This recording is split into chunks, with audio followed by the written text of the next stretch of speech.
Bonjour tout le monde. C'est vrai que Facebook nous donne énormément de restrictions. Mais je vous prie de partager le live, surtout de le sécuriser. Comme vous pouvez bien le constater, il nous est très difficile de faire des lives, mais cela ne doit pas nous décourager. Voilà, je fais ce live ce matin, c'est pour apporter un démenti sur une histoire folle qui embrase la toile depuis quelques jours, précisément depuis vendredi 28 si j'ai bonne mémoire. Tout d'abord, je vous dis encore une fois de plus bonjour. Je vous demande de sécuriser le live, surtout de le partager. Le but ici n'est pas d'avoir 10 000 personnes qui vont regarder le live, mais le but est que le message puisse être distillé partout. Donc, partageons le live, sécurisons-le surtout. Je ne serai pas long. Parfois, je le dis et je m'envole, mais là, franchement, je ne serai pas long. Bonjour à tout le monde. Comme vous avez pu le constater, il se dit des choses sur la toile. Depuis le départ du dictateur Biaby Vandobatélemi en Russie. Nous avons tous écouté ce voice laissé par un membre du cabinet noir. Parce que vous devez le savoir, cette histoire est montée et ourdie par un cabinet bien précis, dans un but bien précis. Et dans cet audio qui circule sur la toile, tout le monde a pu écouter ce Camerounais se féliciter, n'est-ce pas, de l'arrestation des Camerounais en Russie qui avait pour objectif d'aller crier Paul Biya dictateur. Et dans cet audio, vous avez tous entendu écouter ce Camerounais dire que ses compatriotes camerounais ont été arrêtés et déchus de leur nationalité. Immédiatement, ils ont été expulsés vers le Cameroun. Ce qui, pour des personnes pas conscientes, mais pour le commun des mortels, ce qui est quasiment impossible. Et après vérification auprès de nos cellules à travers le monde et surtout en Russie, aucun Camerounais, particulièrement de la brigade anti-Sardina, n'a été arrêté en Russie. Ça, c'est d'abord un premier point qu'il faut éclaircir. Il n'y a aucun Camerounais, membre de la brigade anti-Sardina, qui a été arrêté en Russie. Et à ce sujet, le débat est clos.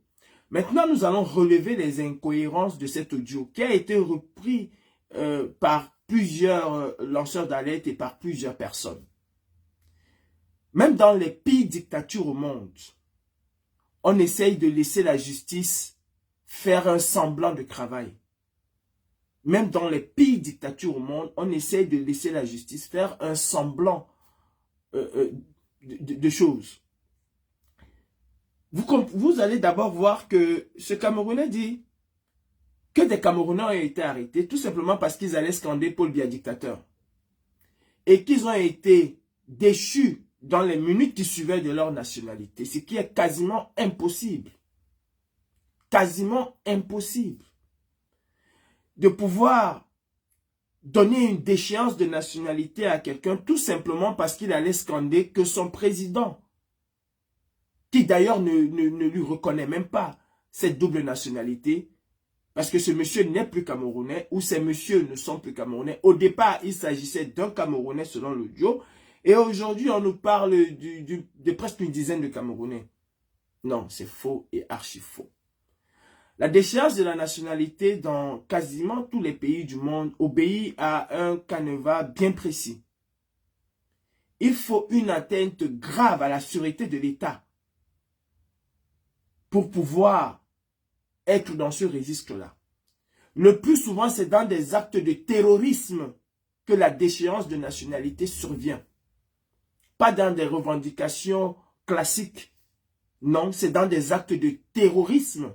Il aurait fallu que ces Camerounais soient appréhendés avec un projet d'attentat bien ficelé, avec des armes, des munitions et tout ce que cela comporte pour pouvoir leur déchoir de leur nationalité. Et cela ne pouvait et ne devait intervenir au bout de quelques heures. Parce qu'il fallait une enquête pour savoir quelles sont les ramifications de ce projet d'attentat, quelles sont les ramifications de cette atteinte à la sécurité de l'État. Il faut une grosse enquête. Il faut un procès. Et c'est à l'issue d'un procès, des appels et contre-appels, et etc., qu'une déchéance de nationalité est prononcée. Même ici en France, quand on vous déchoit de votre nationalité, vous avez la possibilité de la contester. Et cela peut prendre des années, ou même 1 an, ou 2 mois, ou 3 mois. Mais cela ne se fait pas en moins de 2 heures de temps.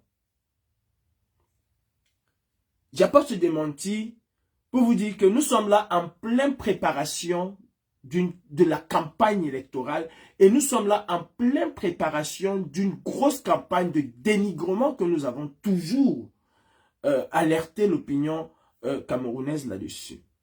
Quand vous voyez des noms qui ont été donnés, qui sont sortis, les noms de ces Camerounais qui sont sortis sur la toile, vous constatez que ces noms tournent autour d'une aire géographique bien précise. Pour ne pas avoir la langue de bois, tous ces noms sont des noms bamileke. Je ne vais pas dire du nord et du sud-ouest parce que c'est une grande communauté. Tous ces noms sont des noms bamileke et cela ne s'est pas fait à dessein. C'est dans un but bien précis. Et si vous allez regarder les commentaires des gens qui se félicitent de cette arrestation, vous verrez encore que 99% des noms qui se félicitent de cette pseudo-arrestation sont à connotation écan. Le Cameroun n'appartient ni aux Bamileke, ni aux écans. Le Cameroun appartient à tous les Camerounais. Admettons dans le cas extraordinaire que ces noms sont bel et bien réels, que ces arrestations et ces déchéances de nationalité sont bel et bien réelles. Si ces Bamileke se battent pour que le Cameroun puisse avoir une véritable indépendance, que chacun d'entre nous nourrit au plus profond de lui, y a-t-il un problème à cela? Je ne pense pas. Je pense que si c'était même vrai, ce que ces Camerounais, soi-disant, sont allés scander ou devaient aller scander à Saint-Pétersbourg, c'était pour le bonheur de tous les Camerounais. Parce que les Ekans, les Douala, les Bétis, les Bamileke, nous vivons tous la même misère au Cameroun. Tous autant que nous sommes. Nous vivons tous la même galère au Cameroun. Il n'y a pas l'eau à Bafoussam comme il n'y a pas l'eau à Ebolova, comme il n'y a pas l'eau à Saint-Mélima. Il n'y a pas de l'électricité à Bafoussam comme il n'y en a pas à Ebolova, comme il n'y en a pas à Saint-Mélima, comme il n'y en a pas à Yaoundé. Les déchets, les saletés jonchent toutes les rues du Cameroun, de Douala, de Yaoundé, de Bafoussam, de Bamenda, de Saint-Mélima. Si je veux encore dire, de Meyomé Sala. Partout au Cameroun, c'est la misère, c'est la galère. Votre président Biya, le dictateur, est allé parler en Russie de l'inflation. Cette inflation-là ne concerne pas autant pour moi une minorité des Camerounais, mais la grande majorité, 99,99% des Camerounais sont concernés par cette inflation. La vie devient de plus en plus chère au Cameroun. Et ça ne fait pas de choix entre Ekan et Bamileke. Ces deux communautés, vous nous donnez l'impression de vous détester pour des raisons politiques, alors qu'il n'en est rien. Allez regarder les statistiques des mariages intercommunautaires. Vous verrez bien que ceux qui ont la grangée haute, ce sont exactement ces deux communautés qui se marient le plus au Cameroun. Pour des raisons politiques, les hommes politiques avec leur calendrier bien caché ne doivent pas nous entraîner dans une guerre tribale, ethnique et même voire civile. Le Cameroun va mal pour tous les Camerounais. Le Cameroun va mal. Et c'est encore la diaspora qui maintient ce pays sous perfusion. Chers Camerounais, ne vous laissez pas entraîner dans ces histoires politiques. Non. Biya a volé, Biya s'est accaparé des biens de la nation. Biya et tout son clan, parce que c'est une histoire de clan, ce n'est pas une histoire d'ethnie. Arrêtons de tomber dans ces histoires-là. Quand Biya Bivondo, lui, il est malade, il ne va jamais à l'hôpital général de Yaoundé. Il a annoncé aux Camerounais qu'il a construit des hôpitaux de référence dans tout le Cameroun. Mais un président qui construit des hôpitaux de référence et qui n'y va pas, mais posez-vous la question. Quand sa fille, Brenda Biya, a un mal aux yeux, elle prend un avion affrété par l'État du Cameroun pour aller voir un ophtalmologue en Europe, alors qu'il y en a au Cameroun.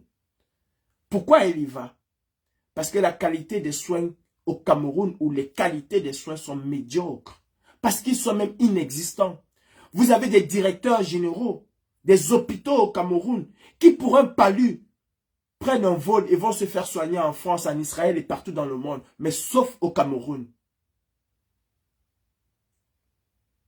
Biya a spolié les caisses de l'État.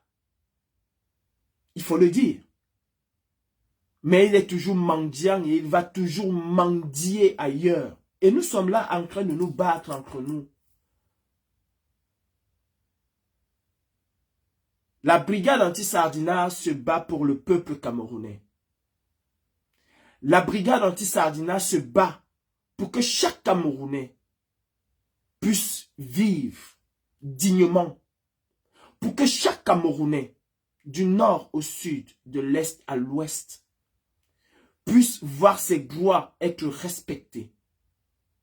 La brigade anti-Sardina se bat contre la misère qui est imposée par ces hommes et femmes du gouvernement dictatorial de Biya et de sa clique.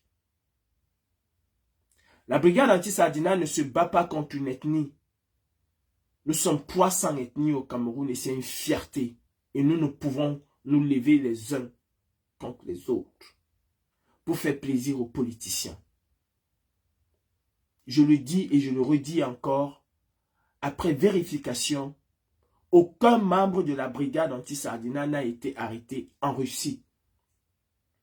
Et il suffit de pointer les incohérences de cet audio qui aujourd'hui font les choux gras des lanceurs d'alerte camerounais. Il y a beaucoup d'incohérences, énormément. Selon l'audio, ces Camerounais ont été arrêtés le matin, ont été expulsés au Cameroun vendredi. Aujourd'hui, nous sommes mardi. Aucun vol ramenant ces Camerounais n'a atterri au Cameroun. Ou alors on veut nous faire croire, ou on veut nous faire comprendre que ces Camerounais ont disparu entre Saint-Pétersbourg et Yaoundé, comme les milliards de Camerounais ont disparu en 1990, 94 ou 1994 je pense, entre Yaoundé et New York. Peut-être c'est ce qu'on veut nous faire croire. On ne peut pas déchoir de la nationalité à un citoyen tout simplement parce qu'il allait scander contre notre président. C'est pas possible. Pour pouvoir perdre la nationalité, il faut avoir franchi le Rubicon.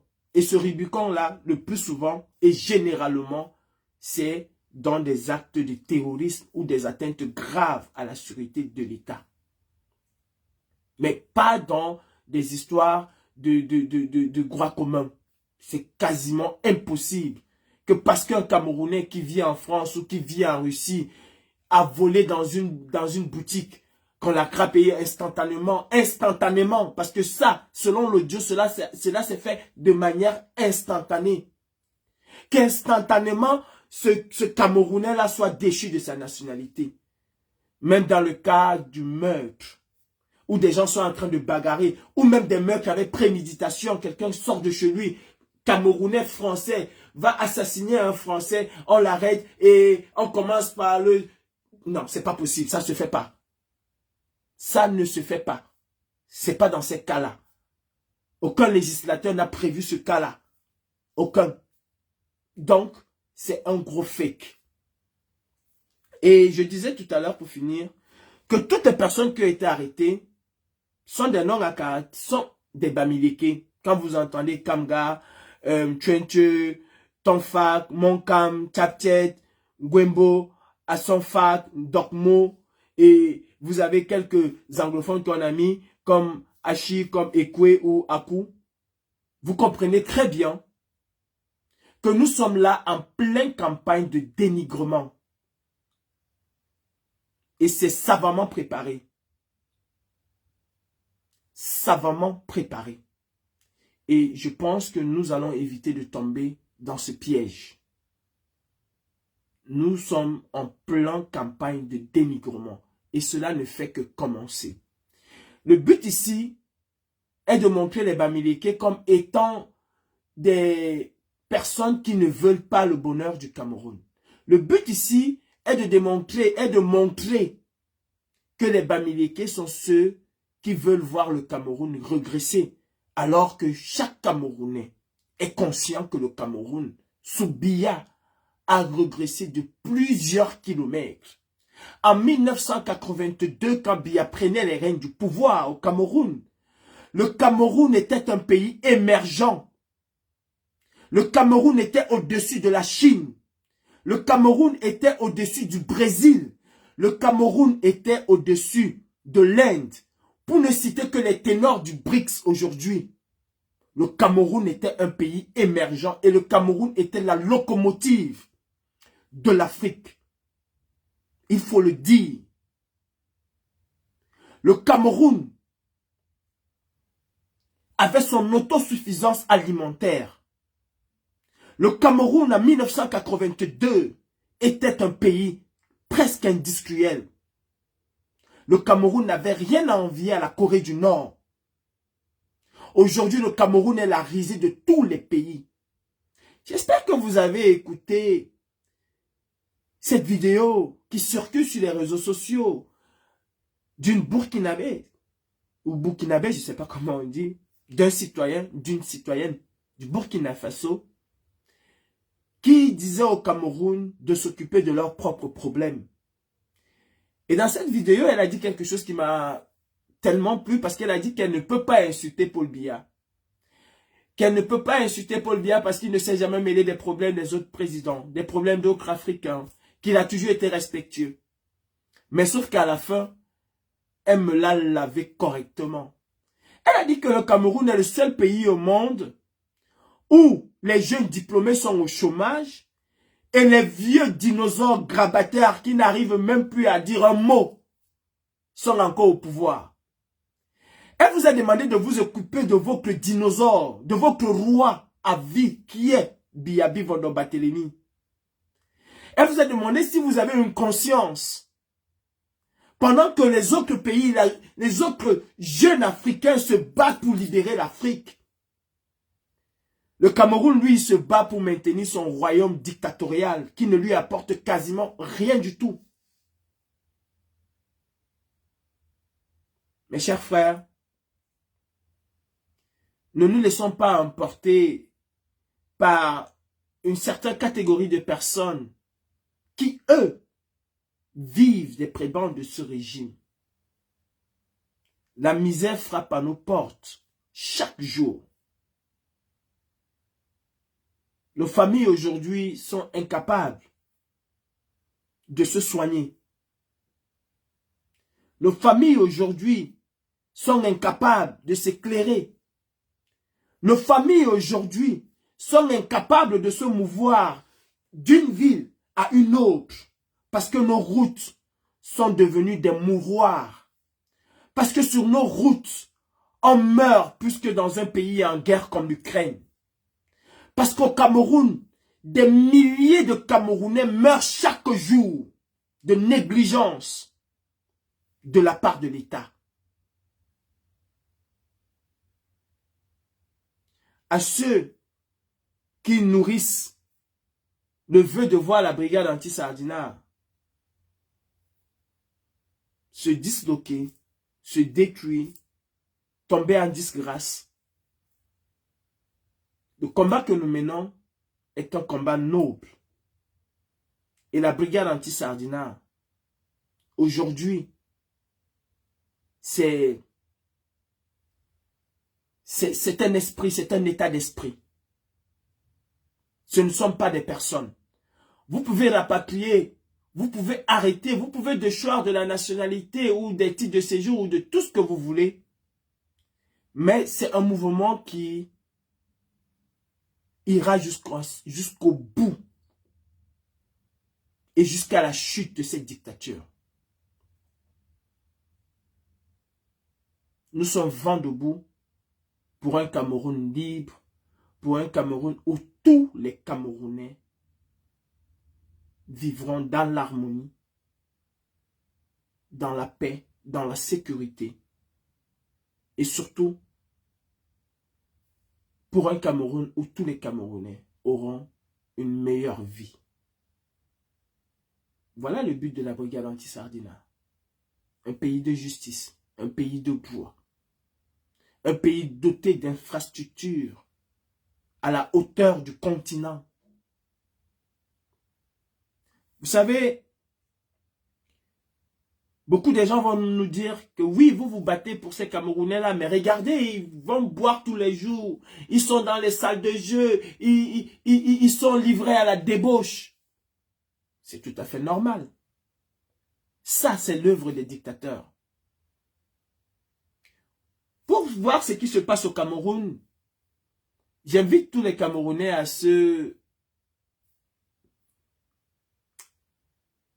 à ouvrir les livres d'histoire. Vous savez, César, sachant que son pays vivait dans la misère la plus totale, étant l'un des pires dictateurs, avait trouvé la solution pour distraire son peuple, pour éloigner le peuple des questions essentielles de la nation. C'est pour ça qu'il a créé le Colisée, où il passait le temps à divertir le peuple. C'est pour ça que la boisson était coulée à profusion. Chacun pouvait boire. Vous savez, une personne qui est ivre ne pense plus à rien. Mais c'est ce que Biya fait au Cameroun. Il excite les Camerounais dans la débauche. Comme ça, ils n'ont pas le temps de penser à autre chose. C'était le petit démenti. Et évitons de tomber dans ce genre de piège. Aucun Camerounais n'a été arrêté ou expulsé de la Russie. Aucun membre de la brigade anti-Sardinard n'a été arrêté ou expulsé de la Russie. Et ce que je vais dire pour finir, même si demain, on nous manque des Camerounais qui ont pris le vol vendredi, qui ont été expulsés de la Russie vendredi, qui sont arrivés à Yaoundé aujourd'hui, ou demain ou après-demain, croyez-moi, je n'y croirais pas. C'est quand même impossible, et quasiment impossible que des gens soient expulsés vendredi et arrivent dans le pays une semaine après. Cet avion-là a dû faire énormément d'escales. Je pense que Paul Biya a quitté la Russie et il est arrivé au Cameroun, ou bien je ne sais pas s'il y est encore, peut-être, je sais pas. Peut-être qu'il attend longtemps avec ces Camerounais-là. Mais ceci étant dit, aucun membre de la brigade anti-Sardinard n'a été expulsé de la Russie, n'a été déchu de sa nationalité russe. Et c'est même encore une coïncidence que toutes les personnes qui ont été arrêtées étaient quasiment des Russes. Il n'y a pas un qui avait un titre de séjour en Russie. Comment vous avez pu consacrer... Non mais oh, arrêtez un peu. Sur ce, je vous souhaite une agréable journée. La brigade anti-Sardinard vous ne pouvez pas la déstabiliser. Souvenez-vous. Bonne journée. Soyons connectés. Je vous invite aussi à vous abonner sur nos différentes pages. Parce qu'à partir de la semaine prochaine, si tout va bien, nous allons lancer la première de nos émissions. Nous vous invitons à participer. Sardinard, Tontinard, je ne fais pas la politique. Venez et nous allons parler des maux profonds du Cameroun. Chacun donnera son avis. Chacun dira ce qu'il va dire, ce qu'il a à dire. Et ensemble, nous allons débattre, nous allons lancer les jalons d'un Cameroun de dialogue, d'un Cameroun apaisé, mais d'un Cameroun vent debout contre la dictature et vent debout contre le régime dictatorial de Biya Mvondo. Ce n'est pas parce que nous allons dialoguer, ce n'est pas parce que nous allons discuter, ce n'est pas parce que nous allons débattre que nous allons oublier la lutte pour le changement. Si tu penses que Biya est un bon président, mais qu'il faut le changement au Cameroun, c'est ton droit. Mais tu as intérêt à être avec ceux qui veulent le changement. Si tu penses que ton cousin qui a un parti politique peut être président et que tu soutiens le changement, alors sois la bienvenue avec. Ou sois le bienvenu. Chacun a ses aspirations, chacun a ses rêves, chacun a ses désirs. Mais luttons pour un Cameroun libre. Si tu es contre le régime dictatorial de Biya, même si tu ne fais pas la politique, et que cette politique te fait, rejoins les rangs. Ensemble, nous allons suivre les pas de la jeunesse africaine. Bonne journée et à très bientôt.